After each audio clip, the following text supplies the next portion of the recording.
Бисмиллахир-рахманир-рахим. Мейримдүү ырайымдуу Аллах Тааланын аты менен баштадым. Жараткан Аллах Таалага эсепсиз мактоолор болсун. Пайгамбарыбыз Мухаммад Мустафа саллаллаху алейхи вассаламга салам, салаваттар болсун. Урматтуу мекендешим, бүгүнкү темабыз мусулмандын күзгүсү. Мусулманга дайыма жардам берүүсү керек деген темада сөз козгогум келди. Анткени билесиздер, бүгүн мусулман жардам бербей, балким мусулман бут тосуп, мусулманды мусулман шылдыңдап, мусулман жаман сөздөрдү ыргытып, бири-бирибизди гыйбат, ушак кылып, дегеле мусулмандын мамилесинен чыкпай калды. Демек, буга дагы бөгөт кое турган бир учур келет иншалла. Мусулман дегенде бир мусулман өзүнүн бир тууганын элестетиш керек. Анткени күзгүдөн өзүңдү көрөсүн, башка бирөөнү көрбөйсүн. Ошол сыңарындай бир кыйналган инсанды, мусулман инсанды көрсөңүз, өзүңүздү көргөндөй элестетип жардам берген болсоңуз, анда сиз жеңиштесиз, анда сиз утуштасыз.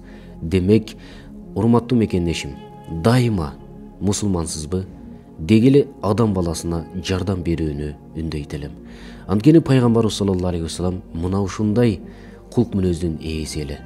Ал ким болбосун, ал жардам берген. Ал карасы болсун, агы болсун, сарысы болсун, бою кичинекей болсун, жашы болсун, карысы болсун, айырмасы жок. Тең баарына жардам берген. Баарына кол сунган, баарына жардам колун сунган. Мындан чыкты, биз мусулмандар ырайым катары жөнөтүлгөн пайгамбарыбыздын үммөтүбүз. Ошол пайгамбарыбызга үммөт болуудан Кудай Таала алыс кылбасын. Күндөрдүн бир күнүндө жалаңганы сары ак инсандар жашаган заманда бир ынды кара негр бир инсан жашаптыр. Элдин баары шылдыңдап, ага эч ким жардам бербей, мындайча айтканда, селсаяк инсан катары жолдо калат.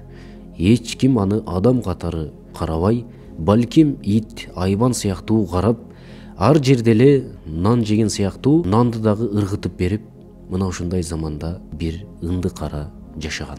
Ошол учурдагы эң бай ак инсандардын арасынан бирөө ал ынды кара жигитти үйүнө алып кирип, шорподон берип, ага тамактандырып, жакшы бир кийимдерди кийгизип, ак бир шейшепке жаткырып коет. Анан ошол учурда каракчылар ошол байдын үйүн тономокчу болот.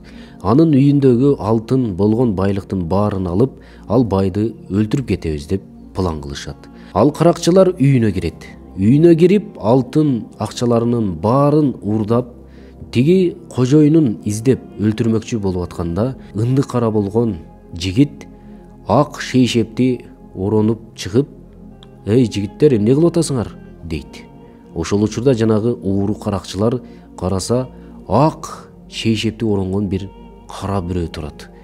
Ошол учурда тиги ууру каракчылар коркуп, "О Кудай, бул арбакко" деп, же болбосо привидение деп, андан качып терезеден секирип түшөт. Секиргенде бирөөнүн буту сынат, бирөөнүн башы жарылат.